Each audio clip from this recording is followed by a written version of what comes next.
Assalamualaikum warahmatullahi wabarakatuh. Jumpa lagi bersama saya di channel Ngulik Sejarah. Pada video kali ini saya akan kembali lagi membacakan suatu kisah misteri nih. Yang kali ini datangnya juga dari salah satu narasumber kami. Nah, cerita kali ini ditulis oleh Manavila, yang kali ini berjudul Ritual Mencari Nomor Togel. Bagaimana kisahnya? Kita langsung saja menuju ke ceritanya. Perhatikan baik-baik karena ceritanya akan segera saya mulai.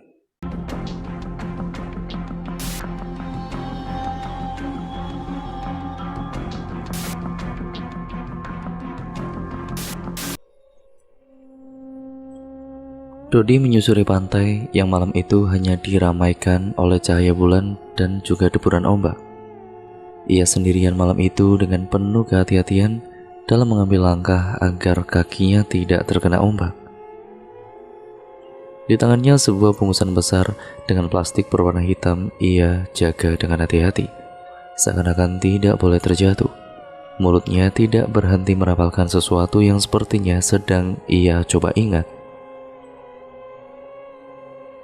Dodi sudah berkali-kali datang ke tempat itu, namun ia hanya pulang dengan membawa sial setiap bermain togel. Ia sudah memasang berbagai nomor yang menurut dirinya itu atau rekan-rekannya jitu, namun malah dikecewakan.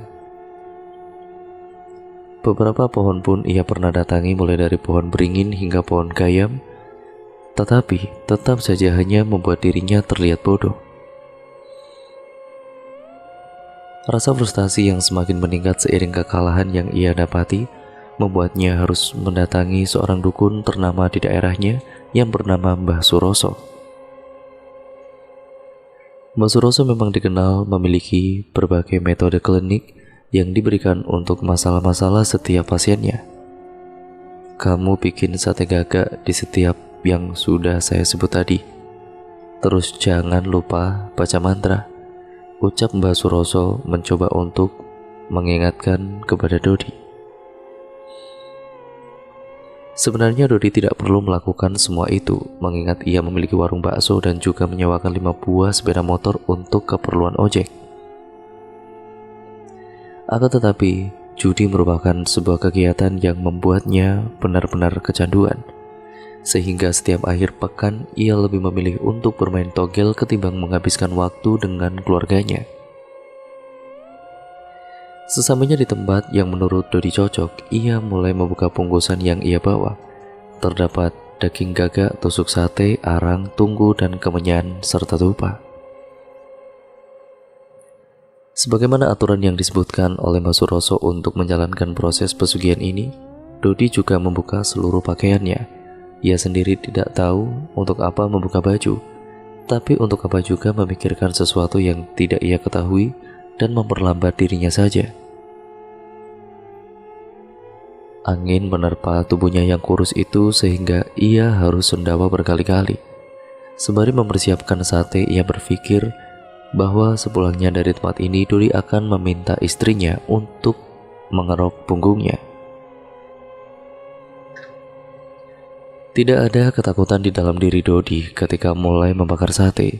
Ia mencoba mengulang mantra yang diberikan Mbah Suroso pelan-pelan untuk sekedar mengingat, lalu mulai merapalkannya dengan suara yang cukup keras. Mantra sudah dirapalkan, bau kemenyan yang bercampur aroma sate gagak sudah tersebar. Mata Dodi mulai terasa pedih, ia mengucek matanya yang perih akibat asap hingga kemudian ia melihat sosok yang selama ini ditunggu-tunggu. Tubuhnya besar dan dipenuhi oleh rambut-rambut panjang berwarna hitam dan terkesan tidak terawat. Matanya merah menyala dengan taring yang menggantung. Dodi tahu bahwa sosok tersebut adalah genderuwo yang disebutkan oleh Mbah Suroso. Silakan dimakan. Dodi mencoba ramah dengan si genderuwo. Ia mengikuti saran Mbah Suroso bahwa ia harus memberikan pelayanan yang sama seperti tukang sate kepada pelanggannya. Hanya saja Dodi melakukannya dalam keadaan telanjang dan pelanggannya adalah sosok makhluk gaib. Genderuwo itu sudah memakan 3 tusuk sate yang sebenarnya Dodi tidak tahu itu enak atau tidak. Tapi sate keempat sudah diambil lagi oleh si genderuwo itu. Hal tersebut akhirnya membuat Dodi merasa lebih tenang, tidak ada yang tersisa kecuali kecanggungan. Ia hanya menunggu sang genderuwo menjawab apa yang ia pinta sebagai bayarannya, sebuah nomor togel. Tidak lama kemudian, genderuwo tersebut tiba-tiba menggoreskan kuku-kuku panjangnya ke atas pasir. Dodi memperhatikan dengan seksama apa yang sedang ditulis oleh genderuwo itu. 53. Meski awalnya bingung dengan tingkah genderuwo itu, namun akhirnya Dodi paham genderuwo itu menuliskan nomor togel yang ia inginkan. Ia merasa sangat senang karena mendapat bayaran yang setimpal. Ketika genderuwo tersebut menghilang dalam satu kedipan mata sebagaimana ia muncul, Dodi bergegas mengenakan pakaian membereskan sisa dari ritual sate gagak itu, lalu pulang dengan penuh rasa percaya diri. Keesokan harinya Dodi memasang nomor yang semalam ia dapatkan, namun tidak sesuai dengan dugaannya. Ia hanya mendapatkan beberapa rupiah saja dari nomor togel yang didapat dari sosok genderuwo itu. Tidak sampai di situ saja, Dodi mencoba mencari cara agar ia bisa mendapatkan uang yang banyak sekali dari hasil pasang nomor togel. Dodi hendak mencoba mengamalkan sebuah mantra Sunda, yaitu Sunda Buhun, yang didapat dari seorang lelaki tua di daerahnya. Sejatinya mantra ini ia rapalkan untuk mengundang roh karuhun-karuhun Banten jika seseorang hendak minta bantuan. Di hari Kamis, sebuah hari yang sebelumnya telah mereka perhitungkan sebagai hari yang baik untuk menggelar sebuah ritual. Sejak sore tiba, mereka telah mempersiapkan semua persyaratan dan upo rampe agar ritual itu bisa berjalan dengan sempurna. Mereka juga telah menemukan ataupun menentukan tempat yang dianggap keramat, di mana menurut masyarakat tempat itu adalah tempat berkumpul para lembut dan juga karuhun.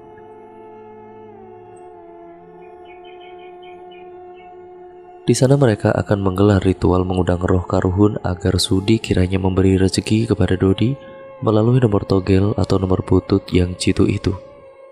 Saat yang dinanti-nanti pun akhirnya telah tiba. Kali ini Dodi tidak sendirian. Lepas isya, Dodi dan juga kelima temannya berangkat menuju sebuah pemakaman umum di tepi sungai. Melangkah perlahan di antara makam-makam tua membuat bulu kuduk tidak luput merinding.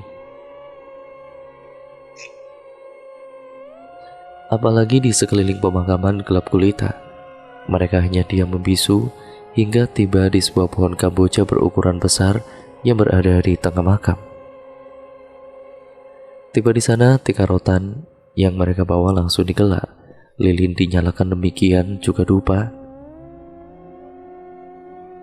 hiu dan juga segala ubo rampe telah ditempatkan di bawah pohon kamboja itu.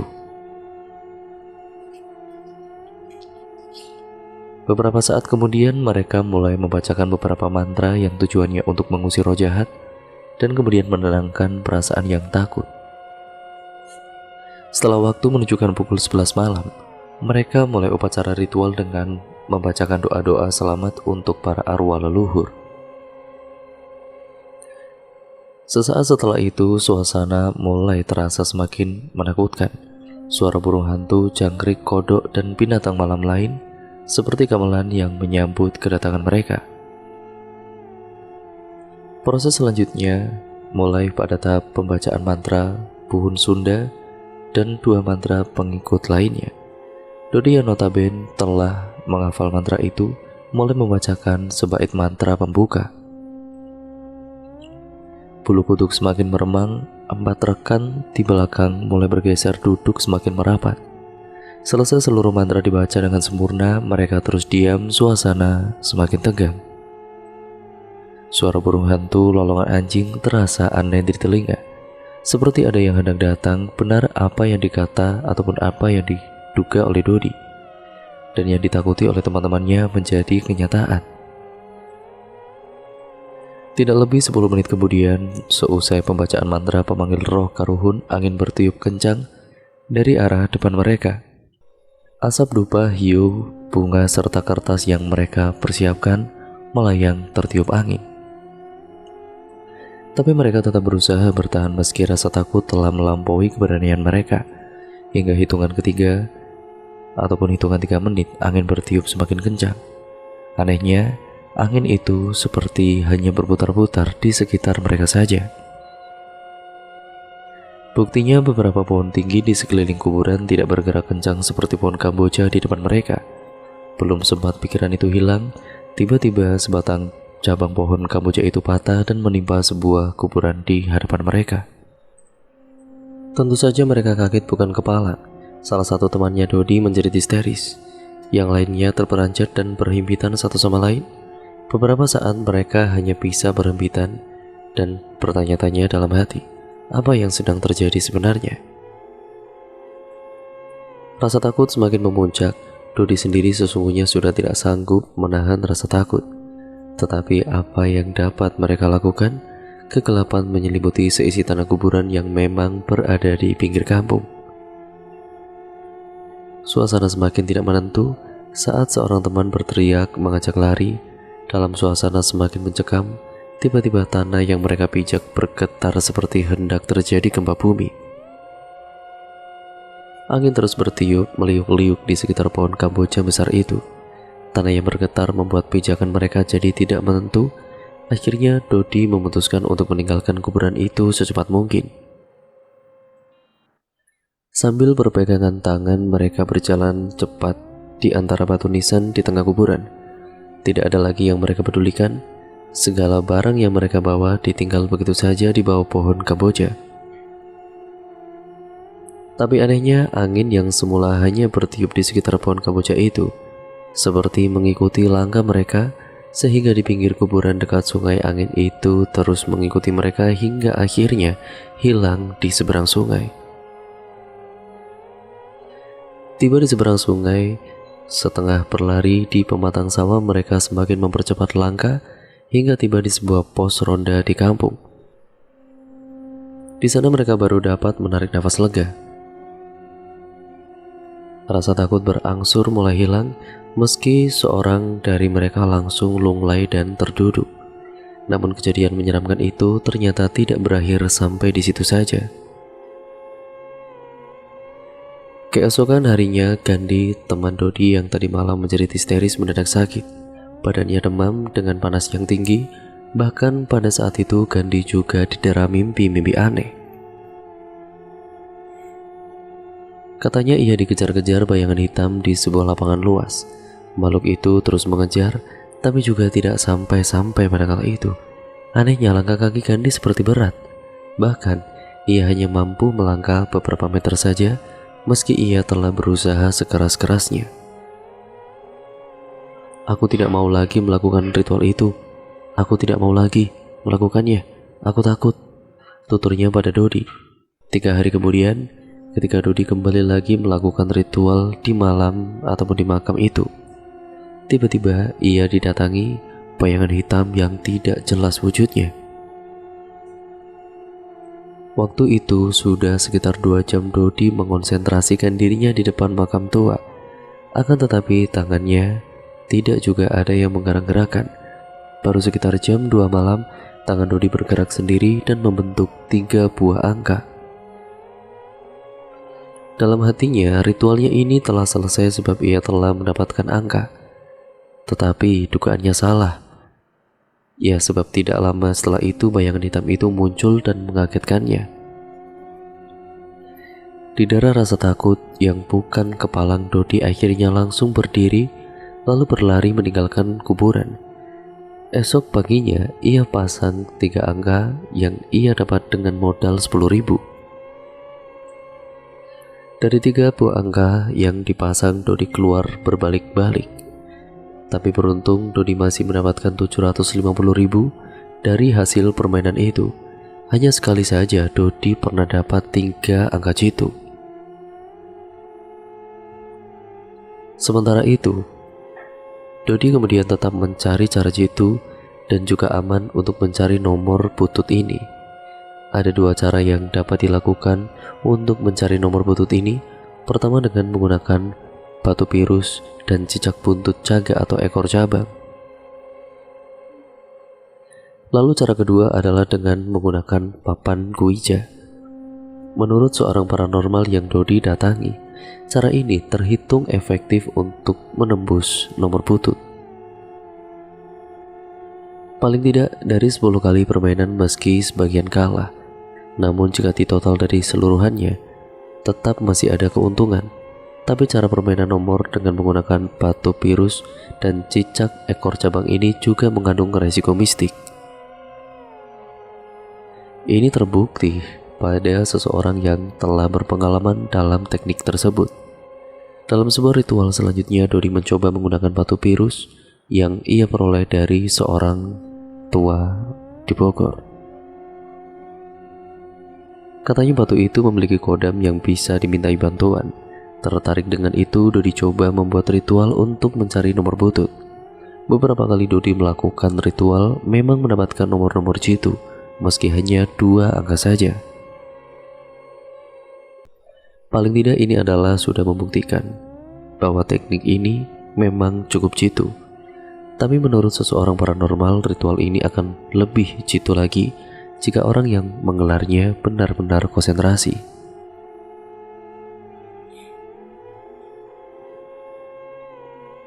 Dengan konsentrasi yang penuh, diyakini seorang paranormal si pelaku akan mampu memperoleh 4 angka jitu dan membobol bandar. Dijelaskan oleh paranormal ritual yang seharusnya di tempat keramat atau tempat sepi. Batu atau cicak itu kemudian disimpan pada sebuah kertas putih atau di papan Ouija.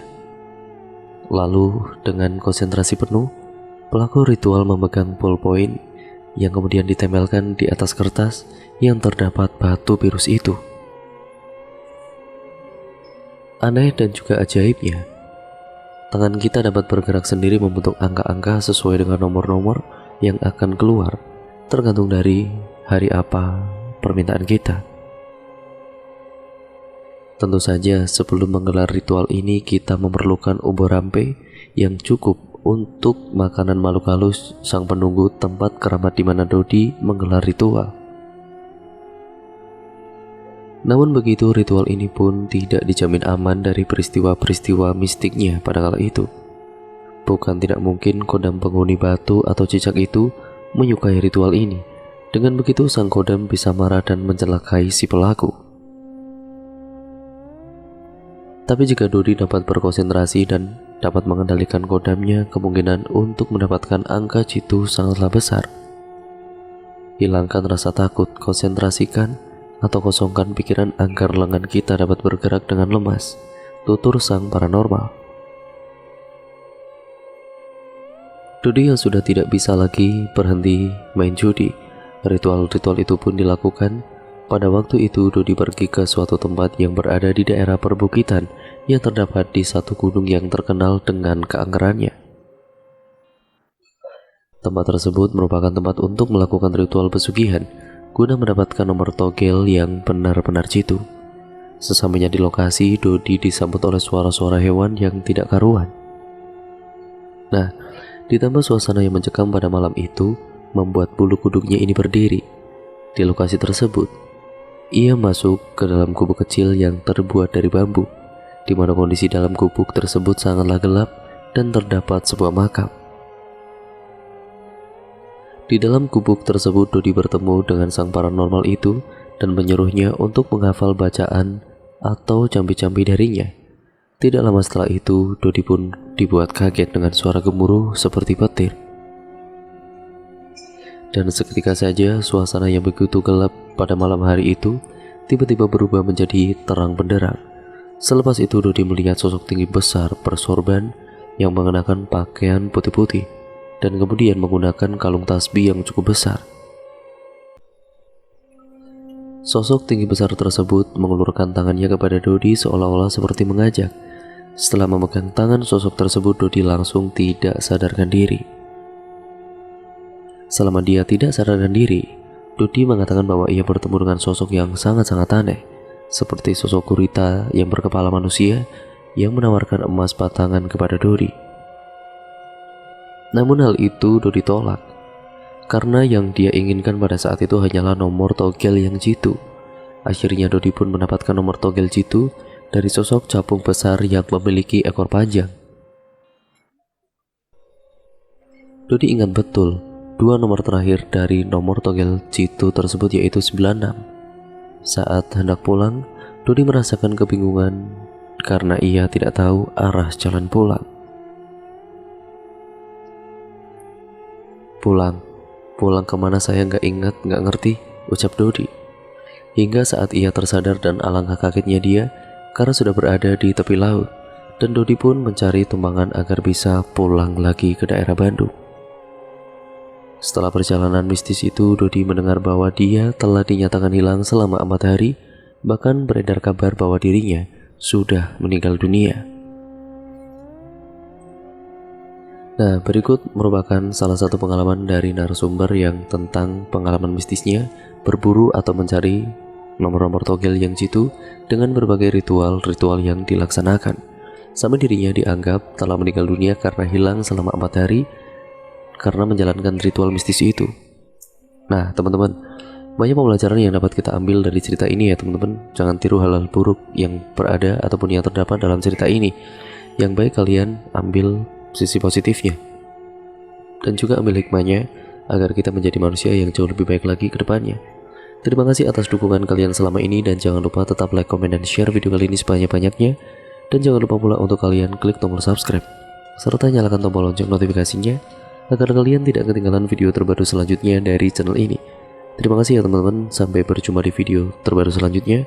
Kurang lebihnya mohon maaf apabila narasi saya mungkin kurang jelas ataupun narasi saya mungkin terlalu cepat ataupun terlalu lambat. Saya mohon maaf sebesar-besarnya dan sampai berjumpa di video selanjutnya. Wassalamualaikum warahmatullahi wabarakatuh.